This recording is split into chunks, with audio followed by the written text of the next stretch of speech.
Hey everybody, welcome to episode 2 of Chan's Logic.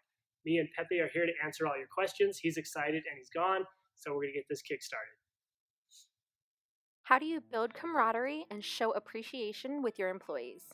So the way I think you build camaraderie and show appreciation with your employees is you have fun with them. Treat them as friends. Your employees are people too. I know we look at them and we say, oh, those are employees. Those aren't people. Smack them down, smite them because they're not the same as you. Yes, they are. They're equal. Treat them as equals. Treat them well. Take care of them. Play games with them. Have fun with them. Make up things like champagne and flexibility Fridays to do with them. Do stuff like that to get you together as a group, get you working together, get you laughing together. Know them all by their first names. You can do it. Know them all by their last names if you can. Know their significant others. Know their kids. You need to know things about these people because these people are going to know these things about you. And this is part of the aspect of being real and being human. And if you're not being real and human, you're going to create people who don't like you or who don't care for you or who have animosity for you and people who don't care if your business succeeds. If you create an employee structure like a family, you're going to create employees who will go out of their way to ensure that everything that happens in your business is structurally sound and is successful. What has been your greatest success?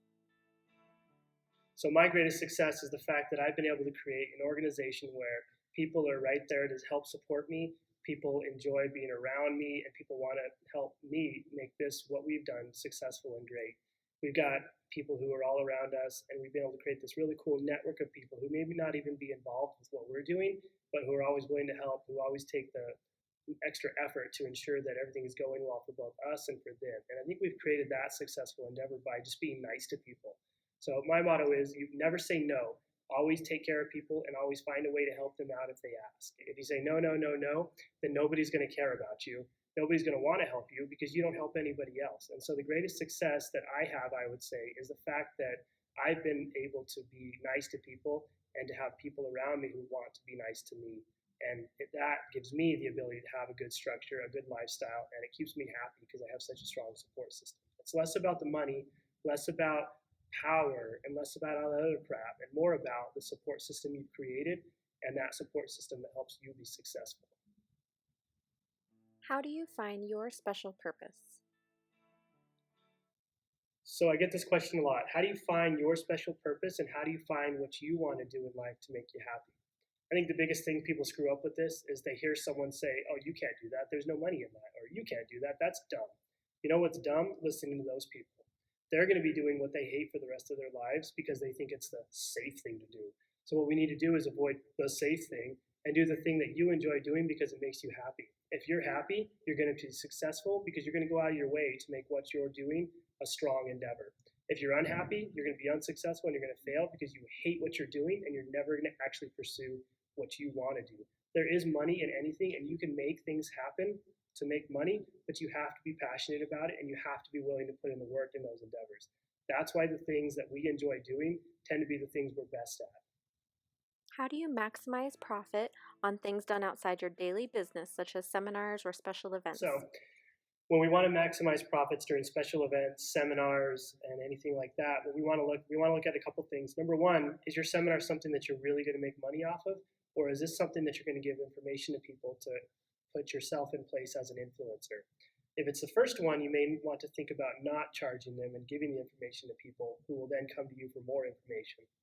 If it's number two and you do want to make a seminar and you want to make the seminar sort of a business, then what we need to look at is we need to take the amount of money you want to make from the seminar, the amount of people you need to make that money, and what your overhead costs are going to be. And then we need to make basically a spreadsheet on how many people we need to get that, and we need to market effectively. Do not undercut your price and undercut your value because you think that you need to be special or your product's not worth it. If you think your product's not worth it and you can't price yourself accordingly, then don't do it. Don't set up the seminar. Sit in a lawn chair and drink a Keystone Light and tell people what to do. It's not worth doing if you're not going to set yourself for success by charging what you are worth for your seminar. So if your seminar is an 8-hour deal on a super technical endeavor, you need to charge what your hourly rate would be for this group. And you need to set up that success rate so that way you have the revenue point at the end that you want to achieve. Finally, what we need to look at is you don't want to do 16,000 seminars a year because what you're going to do is you're going to give this huge influx of supply and you're going to have no demand after a while. And then you're going to struggle to get 5 or 6 people registered for your seminars because they're always available. The people don't care. They can just find the next one. They know what's going to happen again. So you need to set yourself up in a position to where maybe you have 4, maybe 5, and you price them accordingly so you can support yourself off those 4 or 5 seminars. That way the demand is there and the supply is not. Where would you be if you were 1,000 miles from nowhere? So where would you be if you were 1,000 miles from nowhere? You would obviously be somewhere because you're 1,000 miles from nowhere. And if you're nowhere, you have to be somewhere. But if you're somewhere, you can't be nowhere. So if you're 1,000 miles from nowhere, you're 1,000 miles somewhere. How do you sell within minutes? How do you sell within minutes? So we get this concept in sales often where it's you need to get out there and you need to show your cojones and you need to sell as quick as possible. Boom, boom, boom. That's wrong. What you need to do is you need to organize yourself in an ethical fashion for selling. Why in any world would we sell someone something within minutes? Unless you're selling like cutlery or a fork. Maybe you can sell that in a couple of minutes because everybody needs a fork or a pen. But if you're selling something technical or something that people need to understand to purchase, you need to bring that person in. You need to talk to that person. You need to understand that person's values, what that person wants, what makes that person happy, and whether or not what you're doing is actually a good fit for that person. Because believe it or not everyone is a good fit for what you're doing. And once you establish that, you understand what their goals are, you understand what they need, then you make a decision. Now do I sell them? Now do I close the sale? And this should only happen at the end.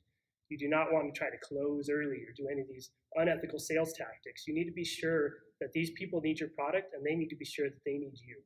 This is how we get away from the traditional used car salesman mentality and get into this new age selling where we actually take care of people. We give a dang about people, and we don't take crap from these people who think we're unethical salesmen or that we're these used car salesmen. Can we say cojones on this thing? Is that legal? Is crap legal? How do you stay motivated when everybody else is passing you by? So what we need to look at when everyone is moving past us is, why are you caring about what other people are doing? You're failing because you're looking at what that person's doing and what that person's doing and what that person's doing. And when you see what they're doing, you're saying, oh, they're better than me. They're progressing past me. Oh, that person's better than me. They're progressing past me. And what's making you worse is the fact that you're paying attention to what they're doing. What you need to do to make this work is you need to look at yourself and say, what am I doing? Where do I want to be and how do I want to get there? And how am I going to make this happen? And if you can do that and you focus solely on yourself, then you're going to succeed. Stop comparing yourself to others and start comparing yourself to yourself, because that's what matters, and that's the only thing that matters. What is the most successful action done in a successful business? So the most successful action done in a successful business. This is an interesting question because it's a question that's not really quite answerable. What you need to look at in this question is, what is a successful action and what do you define as a successful business? And the way I would define it is, successful action is something you do continuously over time that makes your business succeed. And if you can continuously make good decisions that make your business do better or do well, then you're on the right track for the most successful action in a successful business. If you continuously make bad decisions and you fail, then you're going to be in a business environment where you're going to fail, and that's an unsuccessful action in the business. I'm going to say successful about 47 more times before this is over, so I want you guys to listen to that word. Remember, successful is what you make it. It's your business, and you're going to be successful in your actions. And so what I say for me, it's the fact that I can continuously over time make good decisions. What is a common misconception about CrossFit? So, CrossFit. We get a lot of misconceptions about CrossFit. And what happened in this industry is CrossFit as an organization is a media organization. We can call that CrossFit headquarters. Their entire focus for a while has been the CrossFit Games, the CrossFit Games, the CrossFit Games. That's all we care about. These big giant people just throwing around sledgehammers and doing backflips and stuff that no other people can do. And so people that are normal humans look at that and they say, oh, I can never do that. That's crazy. Only the crazy people do that. What we need to look at, though, is what's happening in CrossFit on the grassroots level and on the ground level. So when you walk into a CrossFit affiliate, what are you going to see? You're not going to see the crazy people flopping around doing all that stuff. You're going to see families. You're going to see moms. You're going to see dads. You're going to see kids. You're going to see grandma. You're going to see grandpa. You're going to see the 59-year-old guy with health problems. And what's going to happen with those people is you're going to fix them. You're going to make them healthier. These people are going to follow you. They're going to love you. They're going to be part of your community. And that's what makes CrossFit powerful. And that's the misconception.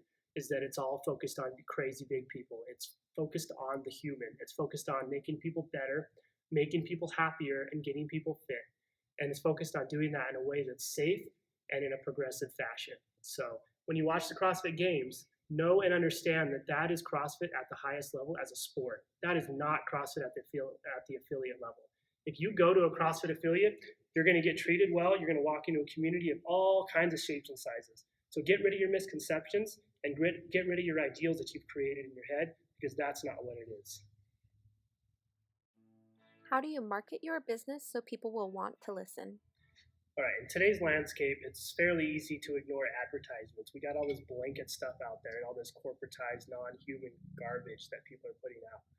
And so what you need to look at with your business is you need to understand who your market is, who you're marketing to, and where you need to be with your marketing. If you can understand the demographics behind your people, and I'm not just talking about age, gender, blah, blah, blah. You need to understand the personalities. You need to understand the reasoning these people make for purchasing your product. And once you can understand that, you can create ads that show the people, that show humanity, that show being real. Not the perfect smile on a toothpaste commercial or the perfect little family making an apple pie. You need the family where the mom's trying to cook a pie and there's a child sitting on her lap and then a dog biting her ankles. You need stuff like that because people are going to pause and look at it and say, hey, that's funny because that reflects my life. The other day we made an advertisement that showed a girl eating cake and we said, love cake, but your waistline doesn't, we can help. So that makes you stop and it makes you laugh and it makes you say, hey, they're human. I should click on that. I should check them out. And it builds that brand awareness around what you are doing. So the answer to that is be human and understand your market. On Champagne Fridays, why aren't you wearing a tux? Isn't this a formal event?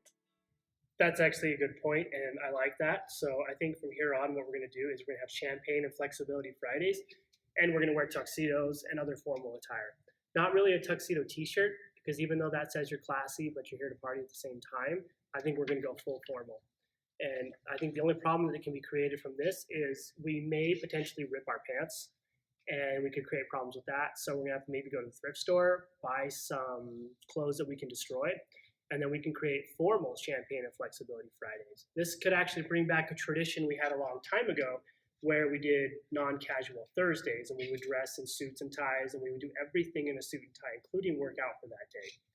And so thanks for the question. I think this is going to become a tradition. I want everybody to start doing Champagne and Formal Fridays. Use hashtag Champagne and Formal Friday. And let's post some pictures up of you guys drinking champagne and exercising, though I don't condone doing that at the same time. Be sure to follow Pepe on Instagram. Okay, everybody, here's Pepe. He has an Instagram account, so you should follow him, Pepe Le Squirrel. He just got, I think he gained like 450 followers overnight. Yeah, he did. And he had a little picture of him licking a orange. And while licking that orange, he was able to accumulate somewhere in the area of 2,000 likes.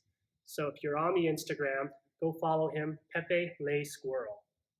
What are the top 3 social media platforms you should be using? So when we're looking at the 3 most important social media platforms, what you first need to understand is who your target demographic is. Are you targeting the Facebook crowd? Do you want to target the Instagram crowd? So maybe Pinterest, maybe Snapchat, maybe Musical.ly. Maybe you have no idea what anybody's on. So what we need to look at is, are you targeting the older crowd or kind of the mid-range crowd? Then maybe we look at Facebook. Instagram's starting to get into the older crowd as well. Or maybe you want to target the younger crowd. Maybe we want to start at the age of 13 because we have a youth program or something like that. Then maybe we look at Snapchat and Musical.ly. I think right now it's extremely important to be on Facebook and Instagram. And I think by this time next year, Snapchat is going to be extremely important to be on. So start focusing your efforts, maybe start with 1 and then start building on to 2 and really get an idea of who your target is. If you want to target just moms, then you absolutely need to be on Pinterest because moms do Pinterest. If you're targeting 13-year-old kids doing sports, you might need to be on Snapchat, Musical.ly, and Instagram. So look at that. Twitter's also another option if you can understand Twitter. There's a lot of noise, but some recent algorithm changes have made it a better platform to be on. Twitter's a great place for business-to-business networking, and it's a great place to just interject yourself in conversations. You can literally get on there, search for what's going on, and you can talk about things that are in your industry, which generates a huge amount of discussion, gets people looking at your profiles, and makes it popular. So I'd say if we were going to label them as top, you absolutely need to be on Facebook. maybe check out Instagram, and then your third platform needs to be really oriented towards what your target demographic is. Chan's Logic Rant of the Week. So here's Chan's Logic Rant of the Week. I'm really supposed to talk into it like this. So the rant of the week goes out to the Instagram people who go around and follow 37,000 different accounts and then unfollow them the next day. If you do that, stop it. When you do that, I lose all faith in your business. I want nothing to do with what you're doing, and I want to block you immediately off the social platform. You also lose my trust. So if you're doing that, stop it immediately. Don't do the bots, don't do the auto likes, and don't do the dumb auto comments. Those auto comments that say, hey, I love your stuff. Hey, why don't you want to rep our brand? Text us. Don't do that, because that gets blocked and deleted immediately, and you lose trust with all your consumers. And I hate you for it.